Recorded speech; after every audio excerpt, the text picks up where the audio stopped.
Gas on করে কড়া চাপিয়ে দিলাম আর তার মধ্যে দিয়ে দিলাম সর্ষের তেল।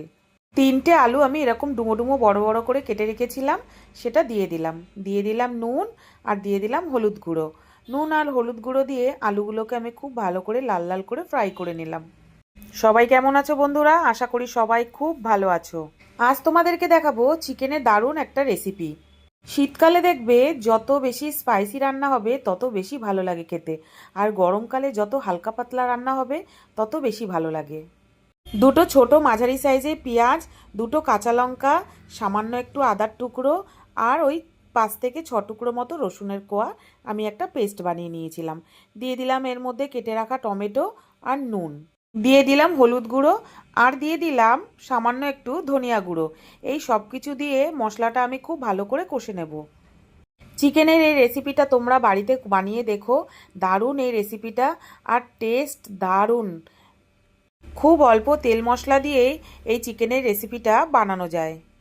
দিয়ে দিলাম আর একটু লঙ্কার গুঁড়ো দিয়ে খুব ভালো করে কষে নেব। দেখো এরকম হালকা হালকা তেল বেরিয়ে আসছে মশলা দিয়ে, তার মানে মশলাটা খুব ভালো করে কষা হয়ে যাচ্ছে। তারপরেই দিয়ে দেব চিকেন। গ্যাসের ফ্লেম আমি মিডিয়াম রেখে চিকেন আমি খুব ভালো করে কষে নেব। যত আঁচ কম রাখবে তত কষা ভালো হবে। যেহেতু গরম পড়ে গেছে, গরমের জন্য কিন্তু এটা একটা চিকেনের সেরা রেসিপি। চিকেনটা দিয়ে খুব ভালো করে কষে তার মধ্যে দিয়ে দিচ্ছি ভেজে রাখা আলু আর চিকেন দিয়ে খুব ভালো করে আরও আমি কষে নেব। সামান্য একটু জল দিয়ে দিচ্ছি, খুব সামান্য দেব, বেশি দেব না, কারণ এই জল দিয়েই চিকেন আর আলু খুব ভালো করে কষবো। তো বন্ধুরা, তোমরা সবাই কমেন্ট করে অবশ্যই জানিও কে কোথা থেকে আমার এই ভিডিওটা দেখছো, তাহলে আমি তোমাদের ধন্যবাদ জানাতে পারবো। দিয়ে দিচ্ছি গুঁড়ো গরম মশলা দিয়েও আর একটু ভালো করে কষে নেব। চিকেনের এই রেসিপিটা বানাতে খুব বেশি সময় লাগে না বন্ধুরা, খুব অল্প সময়ে এই রেসিপিটা রেডি হয়ে যায়। এই কষানোর সময় দিয়ে দেবো একটা কাঁচা লঙ্কার সুগন্ধটা খুব ভালো লাগে, এই কষার সময় দিলে বেশি ভালো লাগে, তো সেই কারণে আমি একটা কাঁচা লঙ্কা দিয়ে দিলাম। খুব ভালো করে আমি চিকেনটা কষিয়ে নিয়েছি দেখো। এরপরে আমি দিয়ে দেবো এর মধ্যে পরিমাণ মতন জল।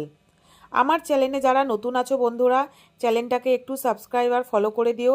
বেল বাটনটা অবশ্যই প্রেস করে দেবে, যাতে যে কোনো ভিডিও নোটিফিকেশান তোমাদের কাছে আগে পৌঁছে যায়। খুব অল্প তেল মশলা দিয়েই চিকেনের এই রেসিপিটা বানানো যায়। দেখো আমি কত অল্প তেল মশলা দিয়ে বানালাম।